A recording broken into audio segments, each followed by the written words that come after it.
గ్లాసుడైన చాలు నందిని పాలు, కడివిడైన నేమి కల్తీ పాలు. నందిని డైరీ. నమస్తే.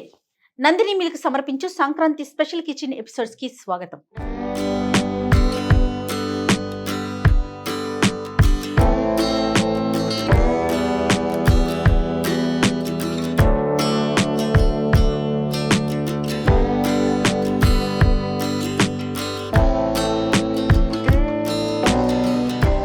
నమస్తే రమగారు. నమస్తే జయ. రమగారు, మన ఇద్దరం చక్క అవుట్డోర్కి వెళ్ళిపోయి సంక్రాంతి స్పెషల్ ఎపిసోడ్స్ వీటన్నిటితో పాటు మీకు నాకు మరి మీ పేరు కూడా కలిపేస్తున్నాను, ఫేవరెట్ అరిసెలు కూడా చేసి వచ్చేస్తాం చక్కగా పుల్లల పొయ్యి మీద. మీ కళ్ళల్లో నుంచి నీళ్లు తెప్పించేస్తూ ఎడిటర్ ఫోన్ చేశాడు నాకు. మేడం, రమ్మగారికి కొంచెం ఒంట్లో బాగోలేదు అనుకుంటా కదా, ఎపిసోడ్ చేసినప్పుడు ఫీవర్ వచ్చినట్లుంది, బాగా కళ్ళల్లో నీళ్లు కనిపిస్తుంది, ఏం చేద్దాం మేడం, బాగా దగ్గుతూ ఉన్నారని. నీ దుంపదగా ఒంట్లో బాగోపోవటం కాదు, పుల్లలపై ప్రయోగం చేసాం మేమిద్దరం అని చెప్పి. బాగా మంటి మాత్రం వచ్చింది చీర వేడెక్కిపోయి కాళ్ళు కాలిపోయి అదే చెప్పాను. సరే, ఇంకా లాభం లేదు, ఒకటేదో ట్రెడిషనల్ గా చేసాము, కానీ ఇంకొక 2-3 స్వీట్స్ చేసుకుంటే బాగుంటుంది కదా రమ్మగారు. అందుకని కిచెన్ లో సెట్ చేశానండి ఈరోజు సంక్రాంతి స్పెషల్ స్వీట్. ఏం చేద్దాము?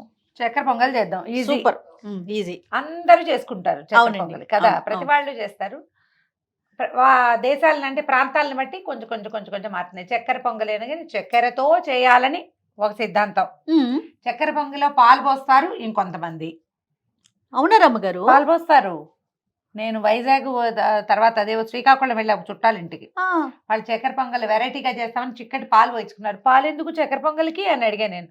మేము అలాగే చేస్తామన్నారు. బాగుందండి, బాగుంది. మనకి పొడి పొడిలాడితే అట్లా అనిపిస్తుంది కదా, కొంచెం మరి అంత శుద్ధగా ఉండదు కదా. అంటే మనం పరవన్నానికి పాలు పోసి చేసుకుంటాం. పరవన్నం వేరు, చూడటానికి చక్కెర పొంగలి వేరా కాదా? కొంచెం వేరే. సరే చూస్తాను నేను. మీరు చేస్తారు, నేనైతే పాలు పోయినండి. పాలు పోసింది వాళ్ళు ఎవరింట్లోనో వెరైటీగా తినడానికి బాగుంది, కానీ నా ఐడియా అయితే దేవాలయాల్లో ఏది పెడతారో మన వైపు అదే చక్కెర పొంగల్ని మనం సంక్రాంతి పండగకి ఇళ్లలో చేసుకుంటాం. పెద్ద పండుగ రోజున చేస్తాం ఎక్కువగా. ఓకే అండి. మా ఇంట్లో ఎవరైనా పుట్టినరోజులు పెళ్లి రోజులు అయినా మేము చక్కెర పొంగలే చేసుకుంటాం. అవునండి, రైట్. ఎవరిదైనా బర్త్డే అంటే చక్కెర పొంగలి. మేము మా విజయకాయ అయితే స్పెషల్. అయ్యో ఇవాళ మ్యారేజ్ అయినా చక్కెర పొంగల్ చేసి ఇచ్చిదాన్ని కదే అంటుంది, ఒక సెంటెన్స్ ఉంటుంది అనమాట. నేను గుడికి వెళ్తాను కదా నమ్మగారు, గుడికి వెళ్ళేటప్పుడు ఫస్ట్ ఏమో కోరుకుంటాను తెలుసా?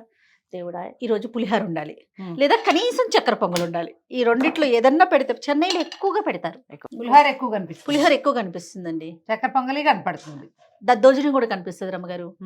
ఇక్కడ కూడా మన దేవాలయాల్లో కూడా కనిపిస్తుంది. మనం ఏం చేద్దాం, ఈజీగా సింపుల్ గా చెప్దాం. ఇంతకు ముందు కుక్కర్ లో చేసిన ఐడియా ఒకటి చూపించాను, మనం గిన్నెలో చేసుకోవటం కూడా చూపించవచ్చు. చాలా సులువు. జస్ట్ దాని మీద కొంచెం మనకి ఐడియా ఉండాలంతే. దీనికి కొలతలు, బేసిక్ కొలత ఏంటంటే మనం ఒక గ్లాసు లేదా ఒక గ్లాసు, ఎంత రైస్ ఎంత చూపించారు, ఈ గ్లాస్ అయినా ఈ గ్లాస్ అయినా, కప్ అయినా గిన్నె అయినా కేజీ అయినా ఏదైనా సరే. మనం జనరల్ గా ఇళ్లలో ఏం చేసుకుంటాం, కేజీల కొలతలు ఎంతసేపు తీసుకుంటాం, కేజీల కొలతలో కొలుచుకోం కదా, సాధారణంగా గ్లాసుల కొలత చేసుకుంటాం. నా లెక్క ఎప్పుడు గ్లాస్ లోనే ఉంటుంది. ఇంట్లో కేజీలు ఎక్కడ చేసుకుంటున్నామండి? కేజీలు కాదు, 100 గ్రాములు 50 గ్రాములు కొలతలు కూడా ఎవరి వల్ల అవుతాయమ్మా. ఓ గ్లాస్ చూపిస్తే హాయిగా ఉంటుంది కదా. అంటే మీకులాగా చెయ్యి తిరిగిన వాళ్ళు అనుకోండి, అలా వేసి ఇలా చేసేస్తారు. ఇప్పుడు మాకులాగా ఫస్ట్ టైం చేస్తున్నాం, సెకండ్ టైం చేస్తున్నాం అన్న వాళ్ళు చక్కగా ఎక్కడ తేడా వస్తుందని చెప్పి కొలతలు, అన్ని కొలతలు పెట్టుకొని వెయిట్ చూసుకొని మరి చేసుకుంటాం. మీరు ఉప్మాకి కొలత కొలుసుకుంటారా? అందాజుగా పోసేస్తారా నీళ్లు? ఇప్పుడు గ్రాముల కొలత ఎవరి వల్ల కదా, దానికి ఒక మెషిన్ సాధనం కావాలి, ఉండాలి. సాధనాలు వద్దు మనకి. గ్లాస్ కొలత పెట్టుకుందాం హాయిగా. బియ్యం ఓ గ్లాస్ బియ్యం, ఓ కప్పు బియ్యం అని చెప్పుకోమా. 100 గ్రాముల బియ్యం, 150 గ్రాముల బియ్యం అని చెప్తావా? లేదు, కప్పే. అందులోకి వెళ్ళొద్దు మనం. ఒక గ్లాస్ బియ్యం అనుకోండి, ఒక గ్లాస్ బియ్యం వండదలుచుకుంటే అందులో హాఫ్ కి కొంచెం తక్కువగా పెసరపప్పు వేయించుకోండి. మొదట ఇదిగోండి, పెసరపప్పుని సన్నటి మంట మీద దోరగా కలర్ వచ్చేలాగా వేయించండి. పెసరపప్పు రెండు రకాలు. ఇలా పచ్చి పెసరపప్పు బియ్యంతో కలిపి వండేసినా బాగానే ఉంటుంది, శుద్ధగా కలిసిపోతుంది. మనం పెసరపప్పు వేయిస్తే పెసరపప్పు భావకం కనపడుతుంది, కొంచెం డిఫరెంట్ గా ఉంటుంది, రుచిలో తగులుతుందా, కొంచెం తగులుతుంది. తర్వాత ఏంటంటే వేగిన తాలూకు వాసన వేరే పలవరింపు వస్తుంది, వేరే రకమైన వాసన. ఇది కూడా ట్రై చేద్దాం, అందుకని ఇది చూపిస్తాను. పెసలు కానీ మినుములు కానీ వేగితే ఒకలాంటి మంచి వాసన. ఉప్మా గురించి అడుగుతున్నా కదా, మ్మ్. అమ్మున్నారు మ్మ్. అందాజుగా పోసేస్తారు అమ్మగారు, రవ్వ నీళ్ళు అంట. నేను అట్లా కాదు, ఒక గ్లాస్తో రవ్వ పోసానా, అదే గ్లాస్తో 2 గ్లాసులు నీళ్ళు పోసి ఒక చుక్క అటు ఇటు అయినా బాగా రాదేమో అన్న ఒక ఫీల్. ఉమ్. అంటే లెక్క నేను చెప్తున్నా. అంటే నాకు ఒక చుక్క అటు ఇటు అయినా బాగానే వస్తుంది, కానీ నేను కూడా గ్లాస్ కొలతే పోస్తాను.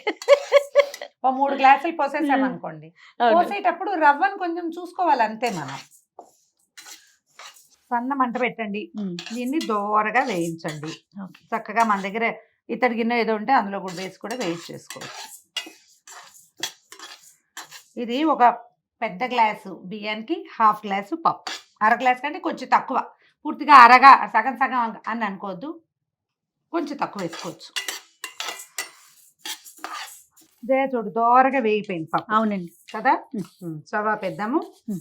స్టవ్ ఉంచుకోవచ్చు, మనం జీడిపప్పులు కిస్మిస్లు అన్నీ ఇదే వేయించుకోవాలి కదా. ముక్కుట్లో వేయించేసుకుంటే సరిపోతుంది. చూడు ఇట్లా రంగు వస్తే బాగుంటుంది. ఇంకా గింజలు నల్లబడినివ్వకండి, మధ్యలో మాడు మొహాల్లాగా కనపడే అందంగా ఉండదు. అవును. ఓకే. ఓకే. మంచి వాసన కూడా వస్తుంది. వాసన వస్తుంది. ఇప్పుడు ఏం చేద్దాం, ఇప్పుడు ఒక గ్లాసు మన కొలత, కప్పు కొలత, హాఫ్ సగం పప్పుని మనం వేయించాం కదా, దీనిలోనే మనం జీడిపప్పు వేయించేసుకుంటే అయిపోతుంది కదా. వేయించుకుందాం. ముందు ఇందులో బియ్యం పోసేసి కడిగేద్దు, కానీ ఆ, ఓకే. బియ్యం పెసరపప్పు 2 కడిగేసి ఏం పర్వాలేదు, వేడి దాంట్లో పోస్తున్నాను, నేను భయపడక్కర్లేదు. భయపడండి అమ్మగారు. శుభ్రంగా కడిగేసి ఓకే. మామూలు చక్కెర పొంగల్లో బేసిక్గా ఎండు కొబ్బరి లేదా పచ్చి కొబ్బరి వేయించిన ముక్కలు, జీడిపప్పులు వేసుకుంటాము.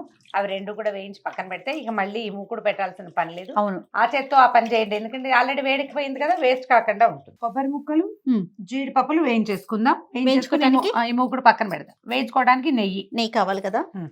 మీకు ఇష్టమైన మీ ఫేవరెట్ పదార్థం నెయ్యి. ఆ నెయ్యి నందిని మిల్క్ నుంచి వచ్చిన స్వచ్ఛమైన ఆవు నెయ్యి రమ్మగారు. ఆవు నెయ్యి. ఆవు నెయ్యి అండి. ఎందుకంటే మనకి దేవాలయాల్లో కానీ ఎక్కడైనా పాయసం కానీ, పరవన్నం కానీ, పులిహోర కానీ ఎంత స్వచ్ఛంగా ఉంటుంది. ఆవు నెయ్యిని, ఆవుతో చేసిన పదార్థాలని వాడటం వల్ల, ఆవు నుంచి వచ్చిన పదార్థాలని వాడటం వల్ల అంతే స్వచ్ఛమైన ఆవు నెయ్యిని, నందిని మిల్క్ వారి స్వచ్ఛమైన ఆవు నెయ్యి వాడి మనం ఈరోజు చక్కెర పొంగల్ చేస్తున్నాం. ఓకే. ఆవు అనగానే ప్యూరిటీ కదా జయ. అవును రమ్మగారు. మనకి తల్లిపాల తర్వాత అంత స్వచ్ఛమైనవి అంటే అంత మంచిది. వెయ్యి కొద్దిగా ఆవు నెయ్యి అంటారు, ఒకవేళ తల్లికి పాలు లేవనుకో చాలు. కొబ్బరి ముక్కలు వేస్తున్నాను.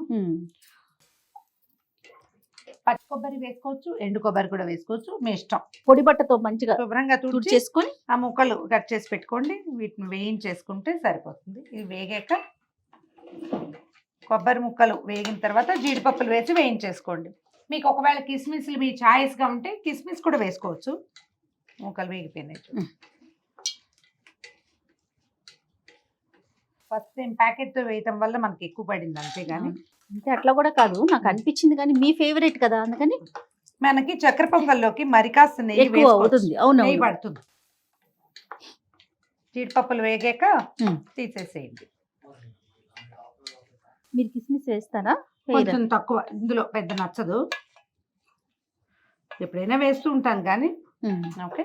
ఇప్పుడు మనం ఇతర గిన్నె సంగతి చూద్దాం. ఇతర గిన్నె పెట్టుకోండి. చక్కగా ఏదైనా మందపాటి స్టీల్ గిన్నె అయినా పెట్టుకోవచ్చు, అంత ఇబ్బంది ఏం లేదు. దీనికి ఏంటంటే 1కి 2 నీళ్ళు పోసి స్టవ్ మీద పెట్టేద్దాం. అన్నం హై మంటలో కాకుండా కొంచెం మీడియం మంటలో ఉడికిస్తే సరిపోతుంది. అదే నీళ్ళు సాధారణంగా మనము దేవుడికి పెట్టుకునే నైవేద్యాలకు ఒక సపరేట్ గిన్నె పెట్టుకుంటాం కదా గారు. పోసే స్పీడ్గా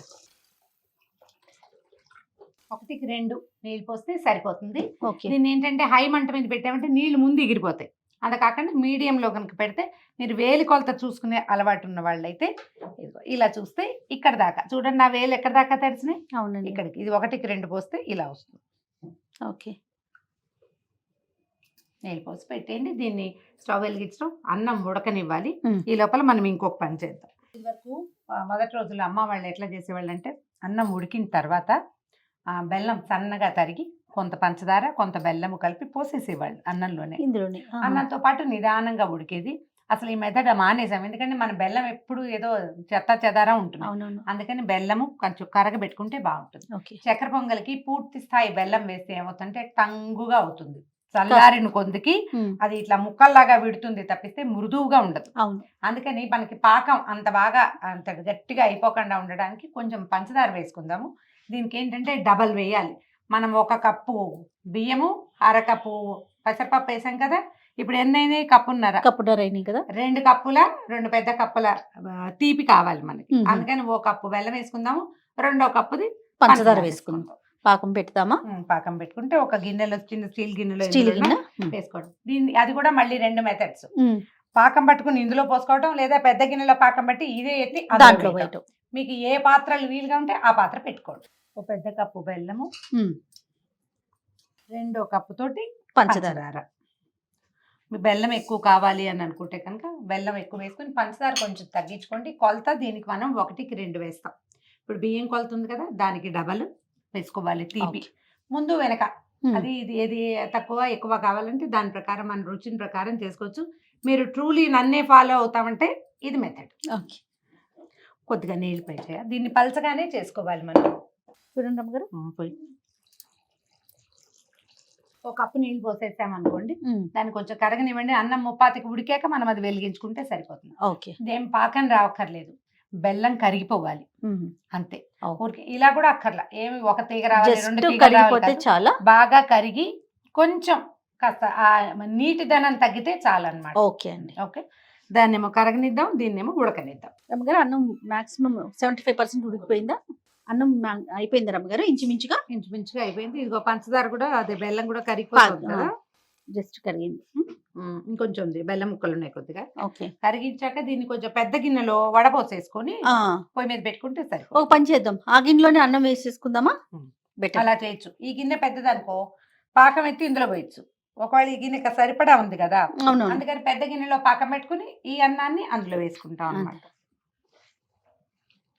ఇంకా కొంచెం కరగాలి చూడు. అవునవును, కొంచెం ముక్కలు ఉన్నాయి. రేపు ఈ బెల్లాన్ని అసలు నమ్మలేకుండా ఉన్నామమ్మా. అవునండి. దీన్ని సిమ్ లో పెట్టండి. అన్నం ఉడికిపోయిందేమో చూద్దాం మనం. ఇది ఎట్లా అంటే మనకి కనిపిస్తుంది, ఒక చిన్న టిప్.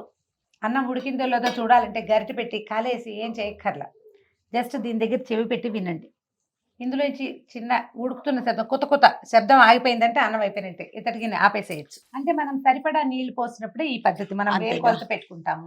ఇప్పుడు ఇంకా కొంచెం తడి ఉంటే కనుక ఈ ఇత్తడి గిన్నె వల్ల అది నిదానంగా సెటిల్ అయిపోతుంది, చాలు. ఈ లోపల ఇది కొంచెం చూద్దాం దాని సంగతి. మనము ఇది ఇప్పుడు ఇది బోల్డ్ అంత అవుతుంది, చిన్న గ్లాస్ కూడా చేసుకోవచ్చు, అది కూడా అంత అవుతుంది. ఒక 4-5కి చక్కగా సరిపోతుంది. ఇది మామూలు కాఫీ గ్లాస్ ఉంటుంది చూడు, కాఫీ గ్లాస్ కొలతతో చేసినా కూడా పప్పు కూడా ఉంటుంది కదా, సరిపోతుంది. మనకేంటంటే మనం పెట్టిన పాకాన్ని ఈ అన్నం పీల్చుకోవాలి, మన ప్రాబ్లం అది. ఇందులోనే బెల్లం వేసి కూడా వండుకోవచ్చు. ఇది ఈజీ మెథడ్ చెప్తున్నాను. అవునులేండి. జిగురుగా వస్తుంది ఇప్పుడే, పాకం రావటల్లా, జస్ట్ జిగురు అవుతుంది, చాలు. ఇప్పుడు ఆపద్దు, దీంట్లో వేసేస్తారా? వండుకోవటమే మన సంగతి. అత్తం ఇవ్వు, ఈ అన్నాన్ని వెత్తి పాకంలో వేసేద్దాం.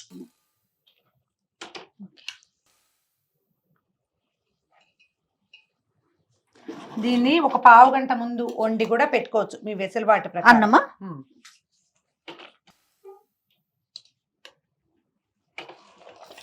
మెల్లిగా కుతుకుతలాడుతుంది. ఈ పాకాన్ని అంతటిని ఈ అన్నం పీల్చుకుని ఇది శుద్ధగా అయ్యే వరకు దీన్ని స్టవ్ మీదే ఉంచాలి. దీనికి ఏం చేస్తామంటే మనం కొంచెం నెయ్యి వడ్డించి ఆ నెయ్యి మొత్తం వాసన పట్టేలాగా చేయాలి. జనరల్గా మనం ఎంత పెసరపప్పు తీసుకున్నామో కొంచెం అటు ఇటు తక్కువగా అంత నెయ్యి దీనికి పడుతుంది. ఓకే, నెయ్యి వేస్తేనే బాగుంటుంది. ఒట్టి పండగ రోజే కదా చేసుకుంటాం, దీన్ని ఇంత వండకుండా చక్కగా కొంచెం వండుకుని ప్రసాదం లాగా ఇంత నెయ్యి, అంత మాత్రంలో వచ్చి నెయ్యి తినచ్చు కదా, అంతే కదా, ఆరోగ్యానికి మంచిది. ఆవు నెయ్యి సెలెక్ట్ చేసుకోండి, అందులోనూ ముఖ్యంగా నందిని వారి స్వచ్ఛమైన నాణ్యమైన ఆవు నెయ్యి ఇందులో వేయి. నేను కొంచెం చూసి వేసుకు. మనము భగవంతుడికి అంటే దేవుడికి నైవేద్యం పెట్టేటప్పుడు ఇంట్లో పూజ చేసిన ప్రతిదీ చాలా పవిత్రంగా ఉండాలని అలా కోరుకుంటాం కదా రమ్మగారు. అందులో మనం వాడే వస్తువులను కూడా అలాంటి వస్తువులనే వాడితే అదొకలాంటి మనసుకి తృప్తి అనిపిస్తుంది. చూడండి, పరవన్నం అనగానే ఒక ఇత్తడి గిన్నెలో వండుకుందాం, ఆ గిన్నెలో ఇంకెప్పుడు ఏది వండొద్దు, కేవలం దేవుడికి పెట్టే నైవేద్యాలు మాత్రమే ఆ గిన్నెలో వండుకోవాలి. దేవుడికి ఈ పూలే పెట్టాలి, ఆ పువ్వుని చాలా జాగ్రత్తగా చూసుకోవాలి, ఇలా ఆలోచిస్తాం. అవును, శుభ్రంగా ఆయన పాత్రలోకి కోసుకోవాలి, మనం చేతులు శుభ్రంగా ఉండాలి, అవన్నీ ఆలోచిస్తాం కదా. మనం చక్కగా స్నానం చేసే మొదలు పెట్టాలి, శుచి శుభ్రత కదా. అట్లానే అంతే స్వచ్ఛంగా తయారు చేస్తున్నారండి నందిని వాళ్ళ నెయ్యిని. హసన్ వెళ్ళావు, నేను వెళ్ళి చూసి వచ్చాను కాబట్టి నా కళ్ళతో చూశాను కదా, అందుకే ఇంత క్లియర్గా చెప్పగలుగుతున్నాను. ఎంత చక్కగా ఆవు దగ్గర నుంచి తీసుకునేటప్పటి నుంచి ప్యాకేజ్ మన ఇంటికి వచ్చే వరకు చెయ్యి పెట్టట్లేదు రమ్మగారు. ఎక్కడ మనిషి చెయ్యి కూడా తగలట్ల. అంత మెషినరీస్తో, అంత ప్యూరిటీతో ప్రాసెస్ ఒక దాని తర్వాత ఒకటి, ఏది ఎప్పుడు ఎట్లా ఎంతవరకు చేయాలో అంత ప్రాసెస్ టన్నుల కొద్దీ తయారు చేస్తున్నారండి. పాలు కానీ, నెయ్యి కానీ, స్వీట్స్ కానీ, అన్ని రకాల ఐటమ్స్. చాలా బాగుంది రమ్మగారు. వాసన బ్రహ్మాండంగా ఉంది. దీన్ని కొంచెం అడుగు పట్టేందుకు ఒక్క రవ్వ అవకాశం ఉంది, ఎక్కువ కాదు, కొద్దిగా ఉంటుంది, పెసరపప్పు ఉంది కాబట్టి. అవును రమ్మగారు. మనం పక్కన పెట్టింది నెయ్యి అంతా పీల్ చేసింది అయిపోయింది. మనం ఇందులో ఉన్న పాకం కూడా చూడండి, ఇందాకటికి ఇప్పటికి ఎంత మారిపోయిందో. జస్ట్ గరిట ఉంచండి ఇందులో, కొద్దిగా అలా అనకపోతే ఏమవుతుంది, ఒక్కొక్కసారి అడుగంటే ప్రమాదం ఉంది. చూడు మొత్తం దగ్గరకు వచ్చేసింది. ఇది కొంచెం దీంట్లో నుంచి కూడా అది నెయ్యి మీరు గమనించండి. మామూలుగా నీరు సౌండ్ పోవాలంటే కొత్త కొత్త పోవాలి. మనం ఇట్లా చూస్తే నీకు చూడు నెయ్యి వస్తుంది, నీరు కాదు. ఆ నెయ్యి వదిలే టైంకి దీన్ని స్టవ్ ఆపేసుకోవటమే.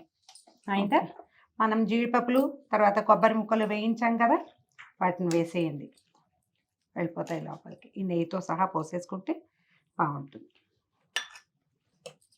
చక్కెర పొంగల్కి బేసిక్ నీడ్ ఒకటి ఉంటుంది, దాని పేరు ఏంటంటే పచ్చకర్పూరం. ఏలకలు పొడి చేసాము, దీన్ని కొంచెం పంచదారలో వేసి కొంచెం నున్నగా చేస్తే కనుక బాగా కలిసిపోతుంది. అది వేసేసి దీనికి ఒక డివైన్ టచ్ మనం దేంతో ఇస్తామంటే పచ్చకర్పూరంతో. ఎడిబుల్ కర్పూరము చాలా కొంచెం పడుతుంది. ఇప్పుడు ఇంత పదార్థానికి నా చేతిలో ఎంత చిన్నది ఉందో చూడండి, ఇంతకంటే ఎక్కువ వేస్తే కనుక ఇది వెగటుగా వాసన వస్తుంది, తింటే మన గొంతులోకి వస్తుంటుంది. ఇంతే వేయాలి. దీన్ని ఏం చేయాలి, ఇట్లా అరిచేతిలో వేసి ఈజీగా ఒకసారి ఇట్లా అనండి, అంతే. మీకు ఇమీడియట్గా ఇప్పటికిప్పుడు రంగనాథ స్వామి దేవస్థానంలో నుంచున్న ఫీలింగ్ ఇది తెప్పించేస్తుంది. అవునండి, కర్పూరం పడితే చాలు వచ్చేస్తుంది. అయిపోయింది. ఇంకా కొంచెం సరదాగా ఉంటే ఇంకో 2 స్పూన్ల నెయ్యి వేసేయండి ఇందులో. మీకు అనిపిస్తుందో చెప్పండి, ఇచ్చేస్తా. ప్యాకెట్ నా దగ్గరే ఉంది, నందిని నెయ్యి. దీనికల్లా నెయ్యి వేస్తే అవునవును, అప్పుడే టేస్ట్ బాగా వస్తుంది. దీన్ని ఏ పాత్రలో పోసి పెట్టుకుంటామో అందులో ముందు కొంచెం నెయ్యి వేసి తర్వాత దీన్ని వేయండి. అప్పుడు ఏమవుతుంది, ఇది చక్కగా స్ప్రెడ్ అయ్యి గిన్నె కంటుకోకుండా ఉంటుంది.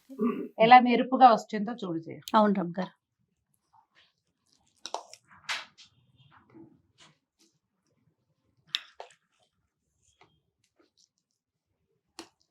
పైన కొద్దిగా జీడిపప్పులు కొబ్బరి ముక్కలతోటి మీకు కావాల్సినట్టుగా అలంకారం చేసుకోండి. దేవుడికి పెట్టేటప్పుడు అలంకరించకూడదు. ఇప్పుడు మనం ఈ బౌల్లో వేసి మనం దేవుడికి నివేదన పెడతాం అనుకోండి, అవును, పైన ఒక్క చుక్క నెయ్యి వేసి నివేదన చేస్తే సరిపోతుంది. మనం కింద వేసిన నెయ్యి అంచుల్లోకి పైకి వచ్చింది. పూర్తిగా బెల్లమే వేస్తే ఇంకా బాగా బ్రైట్ ఎల్లో కలర్ అనిపిస్తుంది. మనం కొంచెం పంచదార వేసాం కదా, అవునండి, అందుకని కాస్త లైట్ కలర్ లో వచ్చింది. గుమగుమలాడే సంక్రాంతి స్పెషల్ ఏం చెప్పాలి, చక్కెర పొంగలి నెయ్యితో. అది కూడా నందిని వారి నెయ్యితో, ఆవు నెయ్యితో చేసిన చక్కెర పొంగలి. సో సుమన్ టీవీ ప్రేక్షకులందరికీ ఇంకొకసారి సంక్రాంతి శుభాకాంక్షలు.